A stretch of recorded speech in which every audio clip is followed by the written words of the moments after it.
Hola chicos, ¿cómo están? Vamos a ver y vamos a hacer un recorrido del módulo 5 de la materia ética y legislación, ¿sí? Este módulo tiene como título la obligación moral. Vamos a ver que la obligación moral es la presión que ejerce la razón sobre la voluntad en frente de un valor. Es una actividad consciente, voluntaria, basada en la razón. Cuando una persona ha captado un valor, es ella misma que se impone obligaciones, se compromete consigo misma. Todo esto debe desarrollarse en un contexto de libertad absoluta, libre de coacciones, sin miedo ni obsesiones por premios o eventuales castigos. La obligación moral como acción debe darse entonces ungida de una intención recta, focalizada en el bien, fundada en la honestidad y con una elevada intención de realizar un acto honesto, autónomo y alineado con el libre albedrío. La obligación moral entonces debe manifestarse en plena capacidad de elegir por propia determinación. Con esta definición de lo que es la obligación moral, vemos entonces que para que la obligación moral sea como tal, tiene que estar libre de cualquier presión o coacción externa, ¿sí?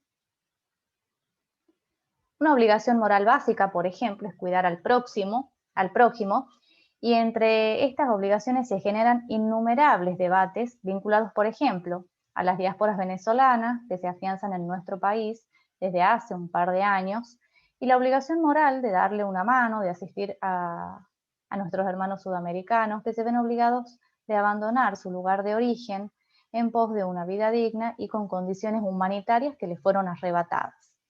Sin embargo, en otras culturas como la anglosajona, este valor de ayuda al prójimo no reviste las mismas características y la masiva intervención del Estado ha quebrantado esta responsabilidad, debilitando esa obligación moral y coloca a la sociedad en una situación compleja en donde la racionalidad política y los grupos de presión se imponen sobre cualquier otro criterio y valor moral.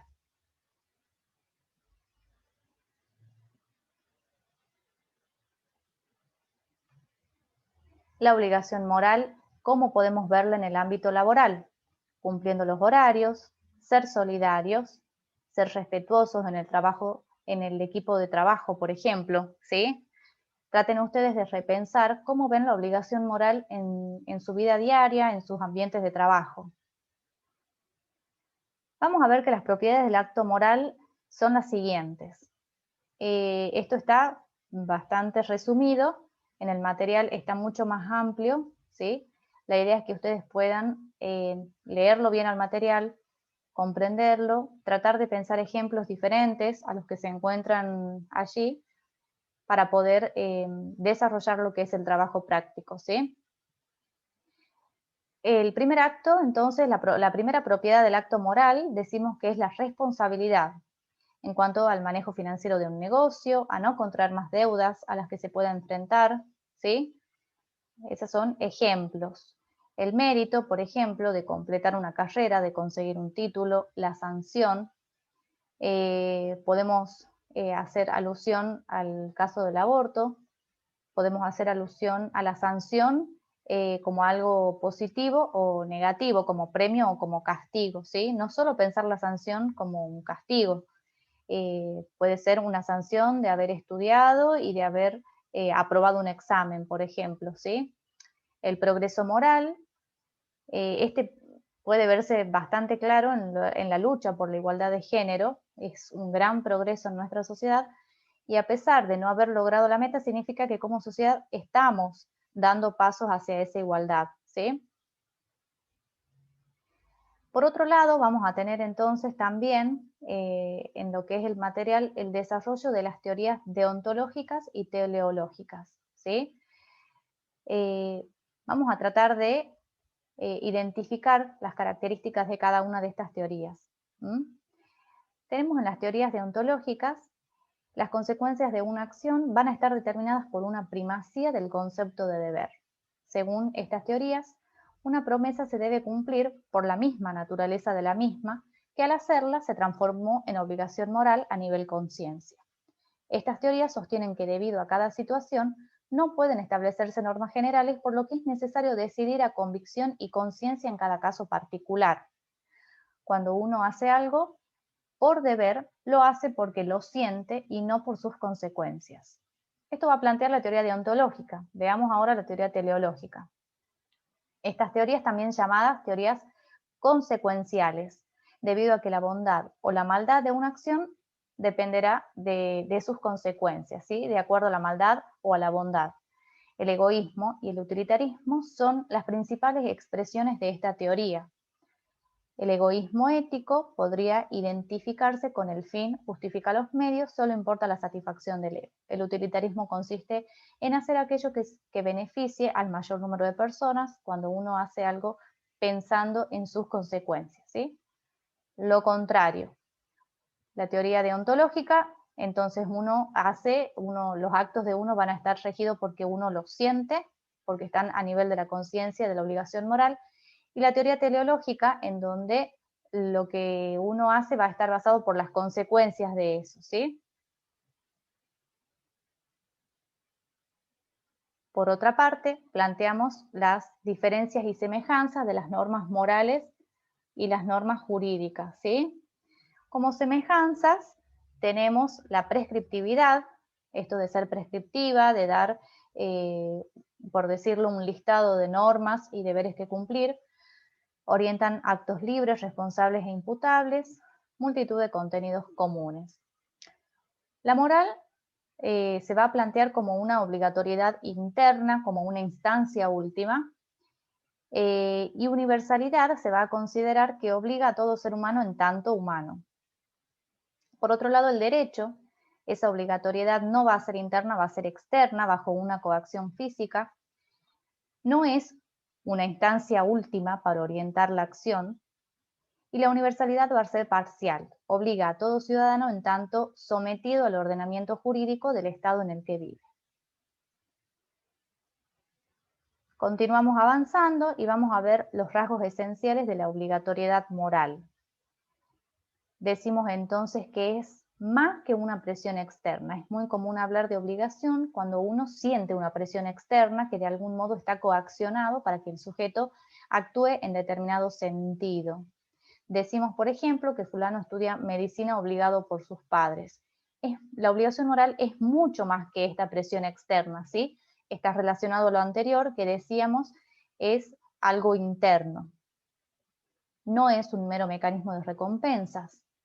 El deseo de premio o el temor al castigo constituye un estímulo que induce u obliga a la mayoría de la gente al cumplimiento de sus deberes. Pero esa obligación no es auténticamente una obligación moral. El mérito moral necesita no solo de la libertad, sino también de una intención recta y enfocada al bien. Decimos que es una actividad consciente y voluntaria.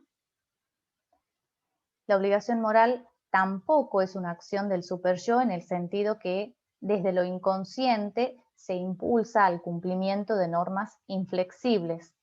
La auténtica obligación moral no es de este tipo de obligación psíquica originada en el inconsciente, de lo contrario es originada en la conciencia moral, es la que verdaderamente nos indica nuestras obligaciones, es una actividad consciente, racional, por consiguiente basada en las razones y no en los impulsos. Está bueno que tengan en cuenta estas diferencias, ¿sí? De alguna manera se sigue haciendo hincapié en lo que es la diferencia de la obligación moral, de las normas morales y de la norma jurídica. Es más que un sentimiento. No siempre coincide la obligación que se siente y la que efectivamente tiene un sujeto. Se trata de una exigencia propia de la razón, con fundamento en un valor objetivo, pero nacida en lo más íntimo y elevado de cada hombre, que es la propia razón. Es por lo tanto autónoma y no incompatible con el libre albedrío. Esta descripción coincide con las expresiones corrientes. Actuó por propio convencimiento, se decidió por sí mismo, fue una elección originada en el fondo de su persona, etc. Efectivamente, cuando una persona ha captado un valor, es ella misma quien se impone obligaciones, se compromete consigo misma, actúa de modo espontáneo y no tiene necesidad de que otros la empujen en determinada dirección. Vamos a ver la justificación de los juicios morales, ¿sí? Hay varios tipos de justificación. Tenemos la justificación social, en donde la norma moral tiene que ver con las necesidades y cultura de una sociedad y encuentra sus justificaciones de acuerdo en la comunidad en la que rige y el tiempo. Se razona de acuerdo a los intereses sociales en determinado tiempo y lugar. Por otro lado, tenemos la justificación práctica.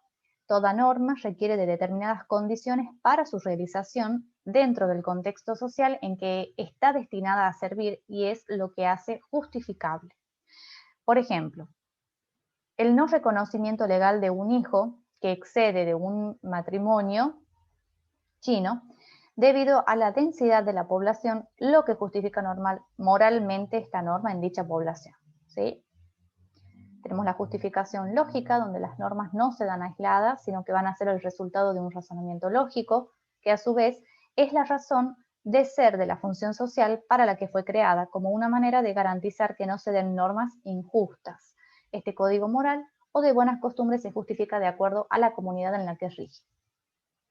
Tenemos la justificación científica, cuando un razonamiento científico, es decir, que no se dictan normas antojadizas basadas solo en el contexto social para el cual han sido dadas, sino que debe tener una base científica comprobable, lo que justifica su aceptación. La justificación dialéctica, en un código moral, al ser el producto humano creado para una determinada sociedad en contexto de tiempo y lugar, tiene sentido ascensional, es decir, que las normas van a perdurar en el tiempo, superando el relativismo histórico y transitorio, siempre que tengan condimentos que la hagan superior y amoldarse al progreso social venidero. Por otra parte, tenemos formas lógicas del juicio moral, en donde tenemos formas enunciativas, formas preferenciales y forma normativa o imperativa. En formas enunciativas, por ejemplo, los ciudadanos son honestos, se emite un juicio de valor al que se afirma una propiedad que no le pertenece en sí, sino solo en relación a una finalidad de construir una sociedad equitativa y justa, donde ser honesto conllevará beneficios para todos. En las formas preferenciales, un ejemplo, es preferible sufrir una injusticia antes que cometerla, por ejemplo. Estos juicios enuncian una propiedad valiosa, en este caso, la obligación moral de un individuo de actuar de manera justa y conforme a derecho. Se realiza un juicio analítico y comparativo en virtud del cual se establece y se pondera el ser jurídico y moralmente correcto en oposición a lo inmoral o el que actúa en contra de la equidad y de la justicia. Por otra parte, la forma normativa o imperativa, por ejemplo, debemos realizar el aislamiento social preventivo. El juicio adopta forma de mandato con la finalidad de que se cumpla algo, en este caso puntual, mitigar la propagación del COVID-19 entre los ciudadanos.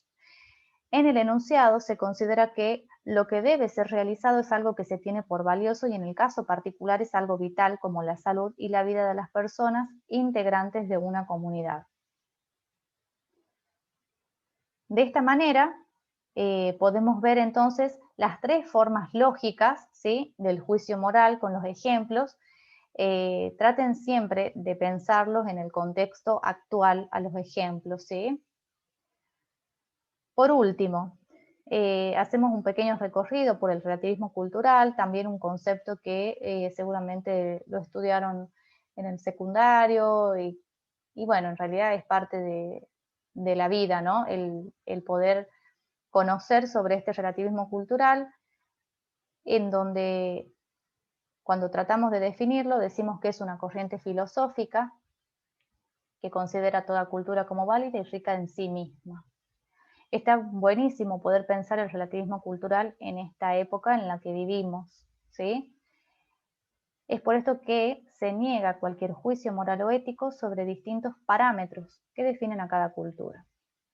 Bajo este enfoque, cada cultura entonces debe entenderse y analizarse en función de sus propios términos. Por lo tanto, es imposible establecer una comparación entre las distintas culturas y calificarlas de superiores o inferiores, ¿sí?